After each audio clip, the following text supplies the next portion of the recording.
आइए जानते हैं आज की कुछ अंतर्राष्ट्रीय खबरों को। पहले एक नजर आज के हेडलाइंस पर। मुंबई में फिर बढ़ा कोरोना, आज प्रधानमंत्री मोदी करेंगे समीक्षा बैठक। हफ्ते भर में पीएम मोदी का दूसरा काशी दौरा। हरीश रावत का दर्द एक ट्वीट, कहीं फ्रेशर टैक्टिक्स तो नहीं। अयोध्या भूमि खरीद मामले में योगी सरकार ने दिए जांच के आदेश, एक हफ्ते में मांगी रिपोर्ट। यूके में कोरोना ने तोड़ा रिकॉर्ड, एक दिन में मिले 1 लाख से ज्यादा संक्रमित मरीज।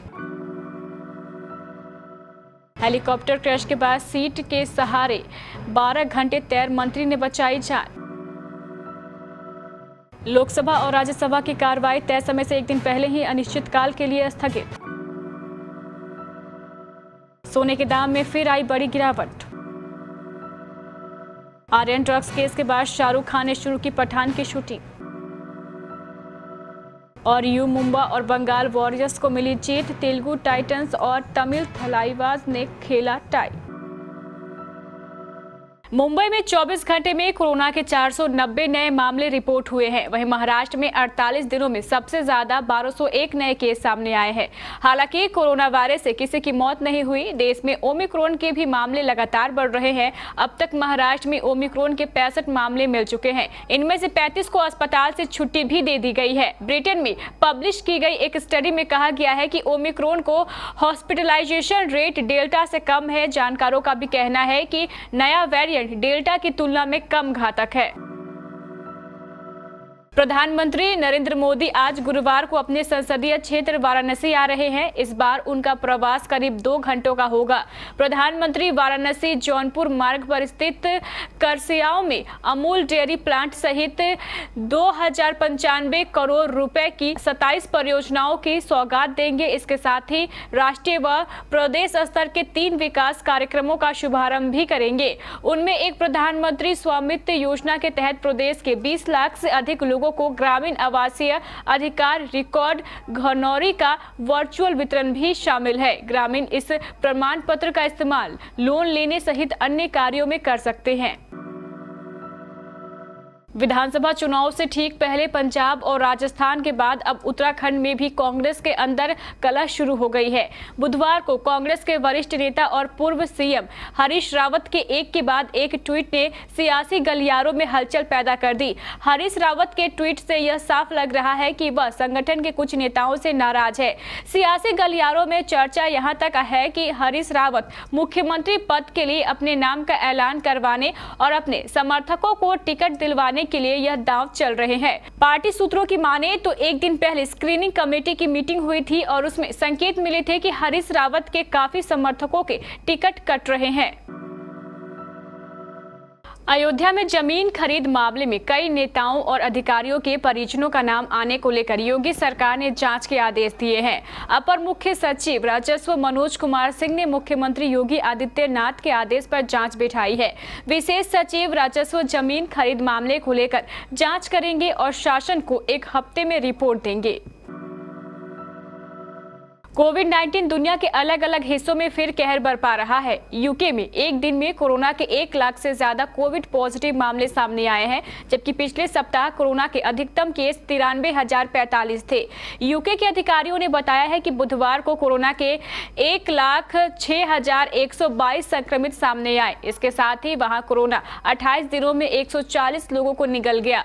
कोरोना की पिछली लहर में यूके में एक दिन में अधिकतम केस 68,000 पहुंचते थे, लेकिन इस बार कोरोना आए दिन अपने ही रिकॉर्ड तोड़ रहा है। अगर यही हाल रहा तो कोरोना का क्या स्वरूप होगा, ये कहना मुश्किल है। मेडागास्कर के एक मंत्री ने साहस की अनूठी मिसाल पेश की है। 57 वर्षीय सर्ज गेल ने अपनी उम्र को मात देते हुए 12 घंटे ठंडे पानी में तैरकर अपनी जान बचाई है। अधिकारियों ने बताया है कि मेडागास्कर के उत्तर पूर्वी तट पर हेलीकॉप्टर क्रैश हो गया था। इसके बाद लगभग 12 घंटे तैरने के बाद सर्ज गेल तट पर पहुंचे। इस क्रैश में 2 लोग जिंदा बचे हैं, जबकि 39 लोगों के मरने की पुष्टि की गई है। पुलिस और बंदरगाह के अधिकारियों ने बताया है कि सोमवार की दुर्घटना के बाद बाद से 2 अन्य यात्रियों की तलाश जारी थी।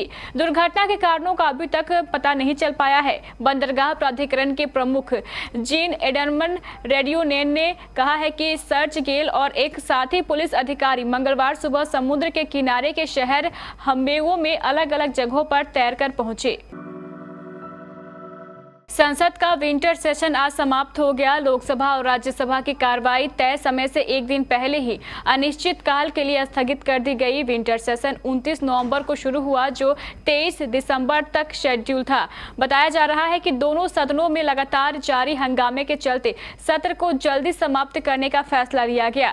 राज्यसभा में विपक्ष के नेता मल्लिकार्जुन खड़गे सहित विपक्षी नेताओं ने निलंबित सांसदों के साथ भारत के संविधान की प्रस्तावना पढ़ी। इन्होंने संसद में महात्मा गांधी की प्रतिमा के सामने राष्ट्रगान भी गाया। विपक्षी नेताओं ने 12 राज्यसभा सांसदों के निलंबन के विरोध में यह कदम उठाया।